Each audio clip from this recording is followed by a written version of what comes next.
What's up, guys? So Blood Hunt number 2 comes out on Wednesday, May 22nd. I got a chance to read this over the weekend and just wanted to tell you a little bit about it. Now, as always, I'm not going to show you any interiors because I don't read the source of any leaks or any spoilers, but this was a really solid follow-up to the amazing Blood Hunt number 1. Now, a couple of housekeeping items to get out of the way first. This is the red band version, and this is the version that I read, but while I was reading this, I was also turning pages in the regular version so that I could spot all the differences, how all the different panels, and to see if there are any extra pages. And I can tell you for certain that this issue has one extra page that the regular version does not have. It doesn't really add anything more to the story, just kind of fluffs it up a little bit. Now, issue number 1 had 2 extra pages, but issue number 1 was slightly oversized, whereas this one is just a regular sized comic book, so it only has just the 1 extra page, and there are only about 3 or 4 different panels that are a little bit bloodier, a little bit gorier, whereas issue number 1 had more different panels than that. So a little bit less extra stuff than the regular version, but still the things that are different in this are very cool. So as for the story in this, we have 2 different groups that are trying to make their way to the Sanctum Sanctorum to get Doctor Strange's help.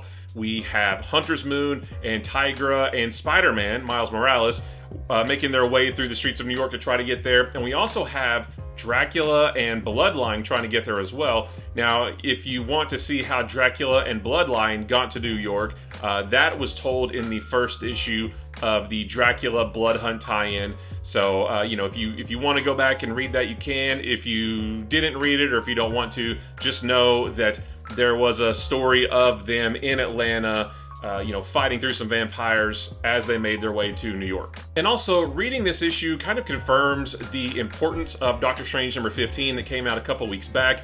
When I read that and made a video about it, I said that I feel like that book is probably the most important tie-in to the main story. And this issue just kind of solidifies that idea, because if you haven't read that issue of Doctor Strange, you might be confused as to Doctor Strange's current situation. They do explain it a little bit in this issue, but not a whole lot. So I would recommend, if you haven't yet, and if you can still find it, go pick up Doctor Strange number 15, read that first, and then read this, because it very nicely bridges the gap between issue 1 and issue 2. So those 2 groups trying to get to the Sanctum Sanctorum is only part of the issue, but a large part of this issue is a rematch between the Avengers and the Blood Coven. I won't tell you anything about it, but I will say that it's a big, awesome fight. Now, I can't say much more about this book without spoiling everything, including the surprise ending, but I will say that all of the main players of the main story, they are now all together, and this really sets the stage for what they are going to do next. What is their plan going to be to fix all this craziness that's going on in the world? And I just want to mention too that the artwork by Pepe Larraz in this issue is phenomenal. The story is already really cool, but his awesome artwork just elevates it to a level that's even higher. So the book looks gorgeous. The action in this book is amazing.